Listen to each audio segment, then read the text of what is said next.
ಎಲ್ಲರಿಗೂ ನಮಸ್ಕಾರ. ನನಗೆ ಬ್ರಾಹ್ಮಿ ಮುಹೂರ್ತದಲ್ಲಿ ಪೂಜೆ ಮಾಡೋಕ್ಕೆ ಯಾವಾಗಿಂದ ಸ್ಟಾರ್ಟ್ ಮಾಡಿದೆ ಅವಾಗಿಂದನೂ ತುಂಬಾ ಒಳ್ಳೇದಾಗಿದೆ. ಈ ಥರ ಎಲ್ಲ ಮಾಡಿ ಇಟ್ಕೊಂಡಿದ್ದೆ, ಸ್ಟಾಪ್ ಮಾಡ್ತಾ ಇದ್ದೀನಿ. ಯಾಕೆ ಅಂತಂದರೆ ನನಗೆ ಅದು ಟೈಮ್ ಹಿಡಿಗ್ತಾ ಇಲ್ಲ.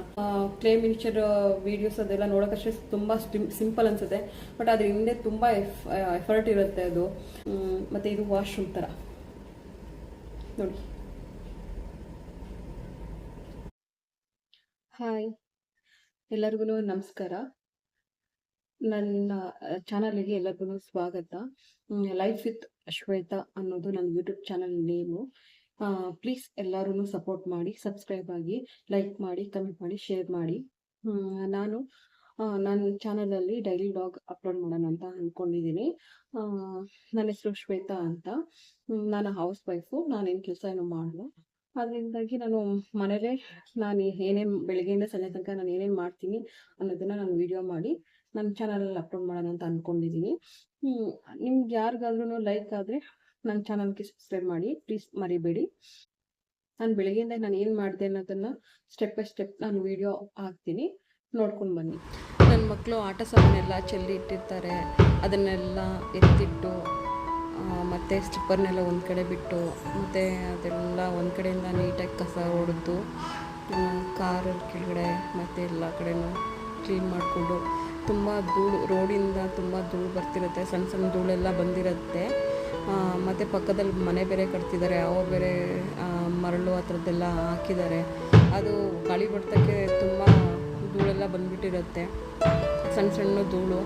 ಅದನ್ನೆಲ್ಲ ನೀಟಾಗಿ ಗುಡಿಸ್ಕೊಂಡು ಅದನ್ನೆಲ್ಲ ತುಂಬಿ ಹಾಕಿ, ಮತ್ತು ಇವಾಗ ನೆಕ್ಸ್ಟ್ ಅದನ್ನೆಲ್ಲ ತೊಳೆಯೋದಕ್ಕೆಲ್ಲ ರೆಡಿ ಮಾಡ್ಕೊಬೇಕು. ಅದಕ್ಕಿಂತ ಮುಂಚಿತವಾಗಿ ಬಟ್ಟೆ ಎಲ್ಲ ನೆನೆ ಹಾಕ್ಬಿಡೋಣ ಅಂತ ಅಂದ್ಬಿಟ್ಟು ಸರ್ಫೆಲ್ಲ ಹಾಕಿ ಅದನ್ನು ನೀಟಾಗಿ ಇದು ಮಾಡಿ ಬಟ್ಟೆ ಎಲ್ಲ ನೆನೆಸಿಟ್ಟೆ. ಯಾಕೆ ಅಂದರೆ ಮೊದಲೇ ನೆನೆ ಹಾಕೋದು ತುಂಬಾ ಒಳ್ಳೆಯದು. ಅಂದರೆ ಬೇಗ ಎಲ್ಲ ಕೊಳೆ ಬಿಡುತ್ತೆ ಅಂದ್ಬಿಟ್ಟು ಮೊದಲೇ ಎಲ್ಲ ನೆನೆ ಹಾಕಿದೆ. ಬಟ್ಟೆ ಏನು ಅಷ್ಟೊಂದು ಇರಲಿಲ್ಲ, ಬಟ್ ನಾವು ಎಲ್ಲ ನಾನು ಹ್ಯಾಂಡ್ ವಾಶೇ ಮಾಡೋದು, ವಾಷಿಂಗ್ ಮಿಷಿನ್ಗೇನು ಹಾಕಲ್ಲ. ಮಕ್ಕಳಿರುತ್ತೆ ಅಲ್ವಾ, ಅದರಿಂದಾಗೆ ಹ್ಯಾಂಡ್ ವಾಶೇ ಮಾಡೋದು ನಾನು. ಅದಕ್ಕಿಂತ ಮೊದಲು ಅಡುಗೆಗೆ ಅಂದ್ಬಿಟ್ಟು ನೀರು ಇಟ್ಕೊಂಡೆ. ಆಮೇಲೆ ಬಕೆಟಲ್ಲಿ ನೀರೆಲ್ಲ ಮನೆ ಮುಂದೆಗಡೆ ಎಲ್ಲ ನೀರು ಹಾಕಿ, ಆಮೇಲೆ ಇಲ್ಲಿ ಒಂದು ಕಡೆಯಿಂದ ನೀರು ಹಾಕಿ ತೊಳ್ಕೊಂಡೆ, ಎಲ್ಲದನ್ನು ತೊಳ್ಕೊಂಡೆ. ತುಂಬ ಧೂಳು, ಸಣ್ಣ ಸಣ್ಣ ಧೂಳು ಇರೋದ್ರಿಂದ ಹಂಗೆ ಬಕೆಟಲ್ಲಿ ನೀರು ಇಟ್ಬಿಟ್ಟೆ. ಫಸ್ಟೇ ಪೊರ್ಕೆಯಲ್ಲಿ ಎಲ್ಲ ಕಡೆ ಎಲ್ಲ ಒಂದು ಕಡೆಯಿಂದನೂ ನೀಟಾಗಿ ಕಸ ಹೊಡ್ಕೊಂಡ್ರೆ, ಅದರಿಂದಾಗಿ ಬರೀ ನೀರಷ್ಟೇ ಹಾಕಿಬಿಟ್ಟೆ.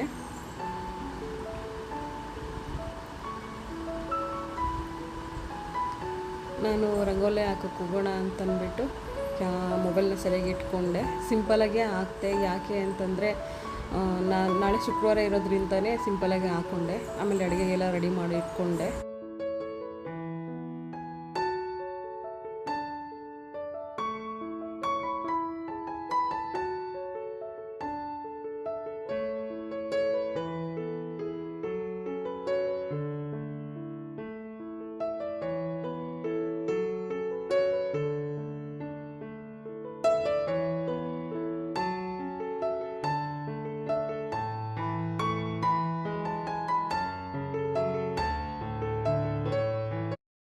ಎಲ್ಲರೂ ನೋಡ್ಕೊಂಬಂದ್ರಲ್ಲ, ನಾನು ನಾಳೆ ಶುಕ್ರವಾರ ಇರೋದ್ರಿಂದ ನಾನು ಇವತ್ತೇ ಎಲ್ಲ ಪ್ರಿಪ್ರೇಷನ್ ಮಾಡ್ಕೊತೀನಿ. ಆ್ಯಂಡ್ ಎಲ್ಲ ತೊಳೆಯೋದು ಮತ್ತು ಏನೇನು ಕೆಲಸಗಳಿದೆಯೋ ಆಲ್ಮೋಸ್ಟ್ ಎಲ್ಲ ಹಿಂದಿನ ದಿನವೇ ಮುಗಿಸ್ಕೊತೀನಿ. ಯಾಕೆಂದರೆ ಶುಕ್ರವಾರ ದಿನ ಎಲ್ಲದನ್ನೂ ಮಾಡೋಕ್ಕಾಗಲ್ಲ. ನಾನು ಅವತ್ತಿನ ಶುಕ್ರವಾರ ದಿನ ಪೂಜೆ ಮಾಡೋದ್ರಿಂದ ನಾನು ಕಂಪ್ಲೀಟಾಗಿ ಎಲ್ಲದನ್ನೂ ಮಾಡೋಕ್ಕಾಗಲ್ಲ. ಅದರಿಂದಾಗಿ ಹಿಂದಿನ ಗುರುವಾರನೇ ನಾನು ಎಲ್ಲ ಕೆಲಸಗಳನ್ನು ಮಾಡ್ಕೊತೀನಿ. ಮತ್ತು ಇವಾಗ ನಾನು ಎಲ್ಲ ತೊಳೆಯೋದೆಲ್ಲ ಆಗಲಿ ಅದೆಲ್ಲ ನಾನು ಮಾಡೋಕ್ಕಾಗಲ್ಲ. ಯಾಕೆಂದರೆ ನಾನು 5:30ಗೆ ಪೂಜೆ ಮಾಡ್ತೀನಿ. ಪೂಜೆ ಮಾಡೋದ್ರಿಂದ 5:30ಗೆ ಪೂಜೆ ಮಾಡೋದ್ರಿಂದ ಇದನ್ನೆಲ್ಲ ನಾನು ಮಾಡೋಕ್ಕೆ ತುಂಬಾ ಕಷ್ಟ ಆಗುತ್ತೆ. ನಾನು ಹಿಂದಿನ ದಿನ ಗುರುವಾರ ಎಲ್ಲ ರೆಡಿ ಮಾಡಿ ಇಟ್ಕೊಂಡು, ಮತ್ತು ನಾನು ನೆಕ್ಸ್ಟ್ ಡೇ ಶುಕ್ರವಾರಕ್ಕೆ ರೆಡಿ ಆದ್ರೇ ನಾನು 5:30ಗೆ ಪೂಜೆ ಮಾಡೋಕ್ಕಾಗೋದು. ಅದರಿಂದಾಗಿ ನಾನು ಈ ಕೆಲಸಗಳನ್ನೆಲ್ಲ ನಾನು ನೆಕ್ಸ್ಟು ಶುಕ್ರವಾರನೇ ಮಾಡ್ತೀನಿ ಅಂತಂದರೆ ಅದೆಲ್ಲ ಆಗಲ್ಲ. 5:30 ಅಷ್ಟೊತ್ತಿಗೆ ನಾನು ಪೂಜೆ ಮಾಡ್ತೀನಿ. 5:30ಗೆ ಏನಕ್ಕೆ ಅಂತಂದರೆ ಬ್ರಾಹ್ಮಿ ಮುಹೂರ್ತದಲ್ಲಿ ನಾನು ಪೂಜೆ ಮಾಡ್ತೀನಿ. ಯಾಕೆ ತುಂಬ ಒಳ್ಳೆಯದು ಅಂತ ಎಲ್ಲರೂ ಹೇಳ್ತಾರೆ. ಅದರಿಂದಾಗಿ ನಾನು ಪೂಜೆ ಮಾಡ್ತೀನಿ. ಅಂದರೆ ನನಗೆ ಬ್ರಾಹ್ಮಿ ಮುಹೂರ್ತದಲ್ಲಿ ಪೂಜೆ ಮಾಡೋಕ್ಕೆ ಯಾವಾಗಿಂದ ಸ್ಟಾರ್ಟ್ ಮಾಡಿದೆ ಅವಾಗಿಂದನೂ ತುಂಬಾ ಒಳ್ಳೆಯದಾಗಿದೆ. ಅಂದರೆ ನಾನು ತುಂಬ ದಿನ ಏನೂ ಆಗಿಲ್ಲ ನಾನು ಪೂಜೆ ಸ್ಟಾರ್ಟ್ ಮಾಡಿ, ಇವಾಗ ಒಂದು 2-3 ವಾರ ಆಗಿರಬಹುದು. ಯಾಕೆ ಅಂತಂದರೆ ನಾವು ಫಸ್ಟು ಬೇರೆ ಮನೇಲಿದ್ವಿ, ಈ ಮನೆಗೆ ಬಂದು ಇವಾಗ ರೀಸೆಂಟಾಗಿ ಒಂದು 3 ತಿಂಗಳಾಗ್ತಿದೆ, ಇದು 4ನೇ ತಿಂಗಳಾಗ್ತಿದೆ. ಅದರಿಂದಾಗಿ ನಾವು ರೀಸೆಂಟಾಗಿ ನಾನು ಸ್ಟಾರ್ಟ್ ಮಾಡಿರೋದು ಪೂಜೆ ಬ್ರಾಹ್ಮಿ ಮುಹೂರ್ತದಲ್ಲಿ. ಆದರೆ ಅಷ್ಟೇ ದಿನದಲ್ಲಿ ತುಂಬ ಒಳ್ಳೆಯದಾಗ್ತಿದೆ ನನಗಂತೂ. ಅದರಿಂದಾಗಿ ನಾನು ಬ್ರಾಹ್ಮಿ ಮುಹೂರ್ತದಲ್ಲೇ ನಾನು ಪೂಜೆ ಮಾಡೋದು ಶುಕ್ರವಾರ ದಿನ. ಅಂದರೆ ಎಲ್ಲ ದೇವರುಗಳು 5:30ಗೆ ಬಂದು ಆಶೀರ್ವಾದ ಮಾಡ್ತಾರೆ ಅನ್ನೋದು ಒಂದು ನಂಬಿಕೆ. ಅಂದರೆ ನಂಬಿಕೆನೇ ಜೀವನ. ಕೆಲವೊಬ್ರು ಅಂತಾರೆ ಮೂಢನಂಬಿಕೆ, ಏನು ಇಷ್ಟೊಂದು ದೇವ್ರ ಮೇಲೆ ಭಕ್ತಿನ ಹಂಗೆ ಹಿಂಗೆ ಅಂತ ತುಂಬ ಆಡ್ಕೊಬಹುದು. ಬಟ್ ನಾನು ಅವ್ರ ಮಾತುಗಳಿಗೆಲ್ಲ ನನ್ನ ತಲೆನೂ ಕೆಡಿಸ್ಕೊಳ್ಳೋದಿಲ್ಲ. ಆದರೆ ನಂಬಿಕೆ ಇದೆ, ನಾನು ನಂಬಿಕೆ ಇಟ್ಟು ನಾನು ದೇವ್ರನ್ನ ಪೂಜೆ ಮಾಡ್ತೀನಿ. ಬಟ್ ಜೀವನದಲ್ಲಿ ನಂಬಿಕೆ ಇದ್ರೇ ಜೀವನ. ಏನೇ ಕೆಲಸ ಮಾಡಬೇಕು ಅಂತಂದ್ರೂ ನಂಬಿಕೆ ಇರೋದು ಇಂಪಾರ್ಟೆಂಟು. ಆಮೇಲೆ ನಾನು ಇನ್ನೊಂದು ಮ್ಯಾನಿಫೆಸ್ಟೇಷನ್ ನಾನು ನಂಬ್ತೀನಿ. ಅದರಿಂದಾಗಿ ನಾನು ದೇವ್ರನ್ನೂ ಕೂಡ ತುಂಬಾ ನಂಬ್ತೀನಿ ನಾನು. ಅದರಿಂದ ನಾನು 5:30ಗೆ ಪೂಜೆ ಮಾಡ್ತೀನಿ. ಮತ್ತು ಇನ್ನೊಂದು ಅಂತಂದರೆ ನನಗೆ ನೆಕ್ಸ್ಟ್ ಡೇ ಶುಕ್ರವಾರ ದಿನ 5:30ಗೆ ಎದ್ದೇಳಬೇಕು, 5:30ಗೆ ಪೂಜೆ ನಾವು ಮಾಡಬೇಕು ಅಂತಂದರೆ ಎಲ್ಲ ಕೆಲಸಗಳನ್ನು ಮಾಡಿ 5:30ಗೆ ನಾವು ಪೂಜೆ ಮಾಡಬೇಕು ಅಂತಂದರೆ ಒಂಥರ ತಪಸ್ ಮಾಡ್ದಂಗೆ ಹೇಳ್ಬಹುದು. 5:30ಗೆ ನಾವು ಪೂಜೆ ಮಾಡ್ತೀವಿ ಅಂತಂದರೆ ಯಾಕೆ ಅಂದರೆ ನಾವು ಎಷ್ಟು ಬೇಗ ಎದ್ರೂ 5:30 ಬೇಗ ಆಗ್ಬಿಡುತ್ತೆ. ಅದು ಹಂಗೇನೆ ಏನಾದರೂ ಒಂದು ಕೆಲಸಗಳು ಮಾಡಬೇಕಂತಂದರೆ ಟೈಮ್ ಅದು ಹೆಂಗೆ ಹೋಗುತ್ತೆ ಅನ್ನೋದೇ ಗೊತ್ತಾಗೋದಿಲ್ಲ ನಮಗೆ. ಅದರಿಂದಾಗಿ ನಾನು ಇನ್ನಿನ ದಿನ ಎಷ್ಟು ಕೆಲಸ ಆಗುತ್ತೋ ಅಷ್ಟು ಕೆಲಸ ನಾನು ಮಾಡಿ ಮುಗಿಸ್ಕೊಂಡ್ಬಿಡ್ತೀನಿ. ಬಟ್ ಆದರೂ ಮನೆಯೆಲ್ಲ ನೀಟಾಗಿ ಒರೆಸ್ತಿರ್ತೀನಿ. ಬಟ್ ಮಾರನೇ ದಿನವೂ ನಾನು ಗಂಜಲ ಎಲ್ಲ ಹಾಕಿ ಅದು ಮನೆಯೆಲ್ಲ ಇನ್ನೊಂದ್ಸರಿ ನಾನು ಒರೆಸ್ಕೊತೀನಿ ಮನೇನ ನೀಟಾಗಿ. ಯಾಕೆ ಅಂದರೆ ನಾವು ಮಲಗಿದ್ದು ಎದ್ಮೇಲೆ ಹಂಗೆ ಪೂಜೆ ಮಾಡೋದು ಸರಿ ಇರಲ್ಲ. ಅದರಿಂದಾಗಿ ನಾನು ಮನೆಯೆಲ್ಲ ಶುದ್ಧ ಮಾಡಿ ಆಮೇಲೆ ನಾನು ವಾರ ಮಾಡೋದು. ಈ ಥರ ಮಾಡೋದ್ರಿಂದ ಮನಸ್ಸಿಗೂ ನೆಮ್ಮದಿ, ಮತ್ತು ಏನೋ ಒಂಥರ ಶುದ್ಧವಾಗಿದೆ ಮನೆಯೆಲ್ಲ ಅನ್ನೋ ಥರ ಅನಿಸುತ್ತೆ. ಮತ್ತು ಒಂಥರ ವೈಬ್ರೇಷನ್ ಒಂಥರ ಚೆನ್ನಾಗಿರುತ್ತೆ. ಅದು ಆ ಫೀಲಿಂಗ್ ಬಾಯಲ್ಲಿ ಹೇಳೋದಕ್ಕಿಂತ ನಾವು ಫೀಲ್ ಮಾಡೋದೇ ಒಂಥರ ಚೆನ್ನಾಗಿರುತ್ತೆ ಅದು. ಯಾರಿಗೆಲ್ಲ ಶುಕ್ರವಾರ ದಿನ ವಾರ ಮಾಡ್ತಿರೋ 5:30ಗೆ ಎದ್ದು ಪೂಜೆ ಮಾಡ್ತಿರೋ ಅವ್ರಿಗೆ ಈ ಅನುಭವ ಆಗೇ ಆಗಿರುತ್ತೆ. ಮತ್ತು ನನಗೀತನೂ ತುಂಬ ಚೆನ್ನಾಗಿ ಪೂಜೆ ಮಾಡ್ತಾರೆ. ಬಟ್ ನಾನು ಸಿಂಪಲಾಗಿ ಮಾಡ್ತೀನಿ, ನನಗೇನು ತಿಳುವಳಿಕೆ ಗೊತ್ತಿದೆಯೋ ಅದು ಅಷ್ಟು ಮಾತ್ರನೇ ನಾನು ಮಾಡ್ತೀನಿ. ಇನ್ನು ನಾನು ಯೂಟ್ಯೂಬಲ್ಲೆಲ್ಲ ತುಂಬ ಜನಗಳದ್ದು ವೀಡಿಯೋಸ್ ಎಲ್ಲ ನೋಡ್ತಾ ಇರ್ತೀನಿ. ಅವರು ಎಷ್ಟು ಚೆನ್ನಾಗಿ ಮಾಡ್ತಾರೆ ಅಂತಂದರೆ ನನಗೆ ದೇವರೇ ಬಂದುಬಿಟ್ರೇನೋ ಅನ್ನೋ ಥರ ಒಂಥರ ಖುಷಿ ಅನಿಸುತ್ತೆ. ಅವ್ರು ಪೂಜೆ ಮಾಡೋ ರೀತಿ ಎಲ್ಲ ನೋಡಿದ್ರೆ ತುಂಬಾ ಸಂತೋಷ ಅನಿಸುತ್ತೆ. ಬಟ್ ಅವರ ಅಷ್ಟೆಲ್ಲ ಮಾಡೋದಕ್ಕೆ ಅನುಕೂಲಗಳು ಇನ್ನೂ ಇಲ್ಲ. ಬಟ್ ದೇವ್ರು ನಮಗೆ ಕೊಡ್ತಾರೆ ಅನ್ನೋದು ನಂಬಿಕೆ ನನಗಿದೆ. ನನಗೆ ನನ್ನ ಭಕ್ತಿ ಎಷ್ಟಿದೆಯೋ ಅಷ್ಟು ನಾನು ಪೂಜೆ ಮಾಡೇ ಮಾಡ್ತೀನಿ ದೇವರಿಗೆ. ನಮ್ಗೆ ಅಲಂಕಾರ ಮಾಡಿ ಮತ್ತು ಏನೇ ಅಲಂಕಾರಗಳೆಲ್ಲ ಮಾಡಿ ಮತ್ತು ಹೂವುಗಳೆಲ್ಲ ಹಾಕಿ ಅಷ್ಟೆಲ್ಲ ಪೂಜೆ ಮಾಡಿಲ್ಲ ಅಂತಂದ್ರೂ ಭಕ್ತಿಯಿಂದ ಪೂಜೆ ಮಾಡಿದ್ರು ದೇವರು ಒಲಿತಾನೆ ಅನ್ನೋದು ನನ್ನ ನಂಬಿಕೆ. ಸರಿನಾ? ಅವರು ಎಷ್ಟು ಚೆನ್ನಾಗಿ ಮಾಡ್ತಾರೆ ಅಂತಂದರೆ ಒಂಥರ ಕಣ್ಣಿಗೇನೆ ಒಂಥರ ಹಬ್ಬ ಅನ್ನೋ ಥರ ಇರುತ್ತೆ. ಅವ್ರು ಶುಕ್ರವಾರ ದಿನನೇ ಒಂಥರ ಹಬ್ಬ ಅನ್ನೋ ಥರ ಮಾಡ್ತಾರೆ ಅವರು. ನಮ್ಮ ಮನೇಲೂ ಕೂಡ ನಾನು ಹಬ್ಬ ಅನ್ನೋ ಥರನೇ ನಾನು ಶುಕ್ರವಾರ ದಿನನ ನಾನು ಮಾಡ್ತೀನಿ. ಆ್ಯಂಡ್ ನೀವು ನಿಮ್ಮ ಮನೇಲಿ ಯಾವ ಥರ ಪೂಜೆ ಮಾಡ್ತೀರಾ ಶುಕ್ರವಾರ ದಿನ ಅನ್ನೋದನ್ನು ಕಮೆಂಟ್ ಮಾಡಿ ತಿಳಿಸಿ, ಆಯಿತಾ? ನೀವು ಎಷ್ಟೆಷ್ಟು ಗಂಟೆಗೆ ಪೂಜೆ ಮಾಡ್ತೀರಾ ಅನ್ನೋದನ್ನು ತಿಳಿಸಿ, ಓಕೆನಾ? ದೇವರು ಎಲ್ಲ ಟೈಮಲ್ಲಿ ಪೂಜೆ ಮಾಡಿದ್ರೂ ಒಲಿತಾರೆ. ಭಕ್ತಿ ಅನ್ನೋದು ಇಂಪಾರ್ಟೆಂಟು. ಬಟ್ 5:30ಗೆ ಎದ್ದು ಮಾಡೋದು, ಬ್ರಾಹ್ಮಿ ಮುಹೂರ್ತದಲ್ಲಿ ಮಾಡೋದು, ಅದೇ ಒಂಥರ ಫೀಲಿಂಗ್ಸ್ ಚೆನ್ನಾಗಿರುತ್ತೆ. ಒಂಥರ ಪಾಸಿಟಿವ್ ವೈಬ್ಸ್ ಥರ ಒಂಥರ ಚೆನ್ನಾಗಿರುತ್ತೆ ಅದು. ಬೇಕಾದ್ರೆ ನೀವು ಒಂದ್ಸರಿ ಯಾರೇನು ಮಾಡಲ್ಲ 5:30ಗೆ ಅವರು ಪೂಜೆ ಮಾಡಿ ನೋಡಿ. ಒಂಥರ ತುಂಬಾ ಅದು ಹೇಳೋಕ್ಕಾಗಲ್ಲ. ಆ ಥರ ಅದೊಂಥರ ಫೀಲಿಂಗ್ಸೇ ಬೇರೆ. ಅದು ಹೇಳೋಕ್ಕೆ ಆಗಲ್ಲ, ಆ ಥರ ಇದೆ, ಓಕೆನಾ? ನೀವು ಟ್ರೈ ಮಾಡಿ ನೋಡಿ. 5:30ಗೆ ಎದ್ದು ಪೂಜೆ ಮಾಡಿ ನೋಡಿ, ಓಕೆನಾ? ಮತ್ತು ನಾನು ಈ ಚಾನಲ್ನ ನಾನು ಕ್ಲೇ ಮಿನಿಚರ್ ಅಂತ ನನಗೆ ಕ್ರಿಯೇಟ್ ಮಾಡಿದೆ ಈ ಚಾನಲ್ನ. ಬಟ್ ನನಗೆ ಅದು ತುಂಬ ಟೈಮ್ ಹಿಡಿತಿಲ್ಲ ಆ ಚಾನಲ್ನ ನಾನು ಕಂಟಿನ್ಯೂ ಮಾಡೋದಕ್ಕೋಸ್ಕರ. ಬಟ್ ಅದರಿಂದಾಗಿ ನಾನು ಇದನ್ನು ಡೈಲಿ ವ್ಲಾಗ್ ಥರ ನಾನು ಕನ್ವರ್ಟ್ ಮಾಡಿಕೊಂಡು ಕಂಟಿನ್ಯೂ ಮಾಡೋಣ ಅಂತ ಅಂದ್ಕೊತಾ ಇದ್ದೀನಿ. ಅದರಿಂದಾಗಿ ನಾನು ಇದರಲ್ಲೂ ಅದನ್ನೇನು ನಾನು ಸ್ಟಾಪ್ ಮಾಡಲ್ಲ. ಬಟ್ ಇದರಲ್ಲೂ ನಾನು ಕಂಟಿನ್ಯೂ ಮಾಡ್ತೀನಿ.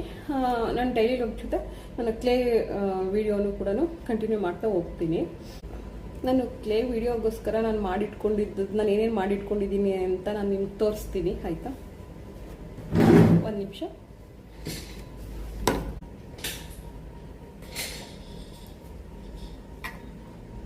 ನೋಡಿ ಇದು ಟ್ರೀ. ಇದು ನಾನು ಈ ಥರ ಎಲ್ಲ ಮಾಡಿಟ್ಕೊಂಡಿದ್ದೆ ಆ ವಿಡಿಯೋದಲ್ಲಿ ಅಪ್ಲೋಡ್ ಮಾಡಬೇಕು ಅಂತ. ಬಟ್ ಅದನ್ನು ನಾನು ಸ್ಟಾಪ್ ಮಾಡ್ತಾಯಿದ್ದೀನಿ. ಯಾಕೆ ಅಂತಂದರೆ ನನಗೆ ಅದು ಟೈಮ್ ಹಿಡಿಗ್ತಾ ಇಲ್ಲ. ಅದು ತುಂಬ ನೋಡೋಕ್ಕಷ್ಟೇ ಸಿಂಪಲ್ ಅನಿಸುತ್ತೆ. ಕ್ಲೇ ಮಿನಿಚರ್ ವೀಡಿಯೋಸ್ ಅದೆಲ್ಲ ನೋಡೋಕ್ಕಷ್ಟೇ ತುಂಬ ಸಿಂಪಲ್ ಅನಿಸುತ್ತೆ.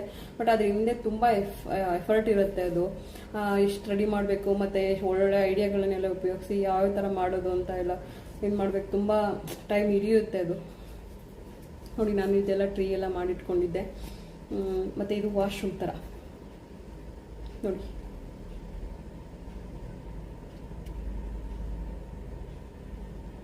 ಇದು ಕಮೋಡು, ಇದು ವಾಟರ್ ಇದು ಗನ್ ಥರದ್ದು. ಮತ್ತು ಇದು ಸಿಂಕು, ಅದು ಟ್ಯಾಪ್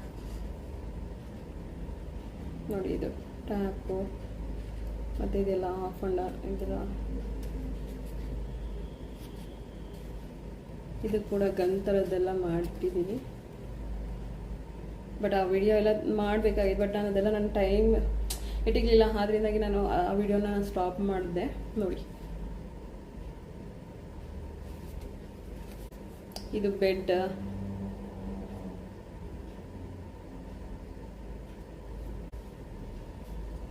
ಇದು ಬಾವಿ ನೋಡಿ. ಇದು ಬಿಂದಿಗೆ, ಬಿಂದಿಗೆಲ್ಲ ನೀರು ಇರೋ ಥರ. ಹಗ್ಗದಲ್ಲೆಲ್ಲ ನೀರು ಇದು ಮಾಡ್ತಿದ್ರಲ್ಲ ಆ ಥರದ್ದೆಲ್ಲ ಹಗ್ಗ ಎಲ್ಲ ಗಂಟಾಕಿದ್ದೀನಿ ಆ ಬಿಂದಿಗೆಗೆ. ಯಾರಿಗೆಲ್ಲ ಈ ಥರದ ವಿಡಿಯೋ ಇಷ್ಟ ಆಗುತ್ತೆ ಅಂತ ಕಮೆಂಟ್ ಮಾಡಿ ಹೇಳಿ ಆಯಿತಾ, ಮರಿಬೇಡಿ. ನೋಡಿ ಇದು ಈ ಥರ ಮಾಡಿದ್ದೆ. ಇದು ಬಾರ್ಬೇಕು ಈ ಥರ.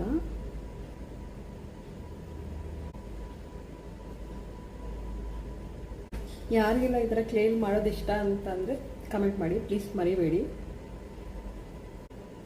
ನೋಡಿ ಇದೇನು ಗೊತ್ತಾ, ಅದೇ ನಾವು ಮೆಣಸು ಮತ್ತು ಇದು ಚಕ್ಕೆ ಲವಂಗ ಎಲ್ಲ ಹಾಕಿಟ್ಕೊಳ್ತೀವಲ್ಲ ಡಬ್ಬಗಳು, ಆ ಥರದ್ದು. ಈ ಥರ ಕ್ಲೋಸ್ ಮಾಡೋದು. ಈ ಥರದ್ದೆಲ್ಲ ನೀವು ಮಾಡಿಕೊಟ್ರೆ ಮಕ್ಳಿಗೆ ತುಂಬ ಖುಷಿ ಪಡ್ತಾರೆ. ನನಗನ್ಸಿದ್ದ ಮಟ್ಟಿಗೆ ನಾನು ಹೇಳ್ತಾ ಇದ್ದೀನಿ. ಈ ಥರದ್ದೆಲ್ಲ ಎಷ್ಟು ಚೆನ್ನಾಗಿ ಇಷ್ಟ ಆಗುತ್ತೆ ಅನ್ನೋದು ನನಗೆ ಗೊತ್ತಿಲ್ಲ. ಫಸ್ಟ್ ನಾನು ಟ್ರೈ ಮಾಡ್ಕೊಳ್ಳೋದಕ್ಕೆ ಈ ಥರ ತಂತಿಯಿಂದ ಈ ಥರ ಶೇಪ್ ಮಾಡಿಕೊಂಡು ಇದ್ರ ಮೇಲೆ ನಾನು ಕ್ಲೇ ಇದು ಮಾಡ್ತೀನಿ. ಯಾಕೆಂದರೆ ಕ್ಲೇ ಅದು ಸ್ಟಿಫಾಗಿ ನಿಂತ್ಕೊಳ್ಳಲ್ಲ. ಅದು ಒಂಥರ ಗ್ರಿಪ್ ಇರಲ್ಲ, ಬಿದೋಗ್ತಾ ಇರುತ್ತೆ. ಅದರಿಂದ ಈ ಥರ ತಂತಿಲಿ ಇದು ಮಾಡಿಕೊಂಡು ನಾವು ಅದನ್ನು ಟ್ರೈ ಮಾಡಿಕೊಂಡ್ರೆ ಗ್ರಿಪ್ ಇರುತ್ತೆ. ಇದಿಷ್ಟು ನಾನು ಮಾಡಿಟ್ಕೊಂಡೆ. ಬಟ್ ಅದು ನಾನು ವಿಡಿಯೋನ ಅಪ್ಲೋಡ್ ಮಾಡೋದಕ್ಕೆ ನಂಗೆ ಟೈಮ್ ಸಿಗಲಿಲ್ಲ. ಮತ್ತು ಇದನ್ನೆಲ್ಲ ವಿಡಿಯೋ ಮಾಡೋಕ್ಕೂ ನಂಗೆ ಟೈಮ್ ಸಿಗಲಿಲ್ಲ. ಅದರಿಂದಾಗಿ ಅದನ್ನು ನಾನು ಬ್ರೇಕ್ ಮಾಡಿದೆ. ಸ್ಟಾಪ್ ಮಾಡಿಬಿಟ್ಟು ನನಗೆ ಇವಾಗ ಡೈಲಿ ವ್ಲಾಗ್ ಮಾಡಬೇಕು ಅಂತ ಅಂದ್ಕೊಂಡಿದ್ದೀನಿ. ಇದು ನನ್ನ ಫಸ್ಟ್ನೇ ವ್ಲಾಗ್. ಇದು ಎಲ್ಲರೂ ಪ್ಲೀಸ್ ಸಪೋರ್ಟ್ ಮಾಡಿ. ನಾನು ನೆಕ್ಸ್ಟ್ ವಿಡಿಯೋದಲ್ಲಿ ಸಿಗ್ತೀನಿ. ಎಲ್ಲರಿಗೂ ನಮಸ್ಕಾರ. ಎಲ್ಲರೂ ಸಬ್ಸ್ಕ್ರೈಬ್ ಮಾಡಿ, ಎಲ್ಲರೂ ಶೇರ್ ಮಾಡಿ, ಲೈಕ್ ಮಾಡಿ, ಕಮೆಂಟ್ಸ್ ಮಾಡಿ ಪ್ಲೀಸ್. ನನ್ನ ವಿಡಿಯೋ ಬಗ್ಗೆ ನಿಮ್ಗೆ ಏನು ಅನಿಸ್ತು ಅನ್ನೋದು ಅನಿಸಿಕೆನ ಕಮೆಂಟ್ ಮಾಡಿ ಪ್ಲೀಸ್, ಮರಿಬೇಡಿ.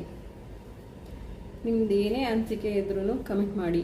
ಅದು ನೆಗೆಟಿವ್ ಆಗಾದರೂ ಇರಲಿ, ಪಾಸಿಟಿವ್ ಆಗಿರಲಿ, ನಾನಂತೂ ಅದನ್ನು ಪಾಸಿಟಿವ್ ಆಗೇ ತೊಗೊಳ್ತೀನಿ. ಓಕೆ, ಯಾಕೆ ಅಂತಂದರೆ ಇವಾಗ ನೆಗೆಟಿವ್ ಕಮೆಂಟ್ಸ್ ಬಂತಂದ್ಬಿಟ್ಟು ನಾನೇನು ಹರ್ಟ್ ಆಗಲ್ಲ. ಯಾಕೆ ಹೇಳಿ, ಆ ನೆಗೆಟಿವ್ ಕಮೆಂಟ್ಸಿಂದನೇ ನಾವು ಬೆಳೆಯೋಕ್ಕೆ ಸಾಧ್ಯ. ಇವಾಗ ಎಷ್ಟೇ ನೆಗೆಟಿವ್ ಮಾತಾಡಿದ್ರೂ ನಾವು ಅದನ್ನು ಹೇಗೆ ತಗೋತೀವಿ ಅನ್ನೋದೇ ಇಂಪಾರ್ಟೆಂಟು. ಆ ನೆಗೆಟಿವೇ ನಮಗೆ ಬೆಳವಣಿಗೆಗೆ ಕಾರಣ ಅಂತ ನನ್ನ ಅಭಿಪ್ರಾಯ. ಅದು ನಿಮ್ದು ಏನೇ ಅನಿಸಿಕೆ ಇದ್ರೂ ಪ್ಲೀಸ್ ಕಮೆಂಟ್ ಮಾಡಿ. ಎಲ್ಲರಿಗೂ ನಮಸ್ಕಾರ. ಶುಭ ದಿನ.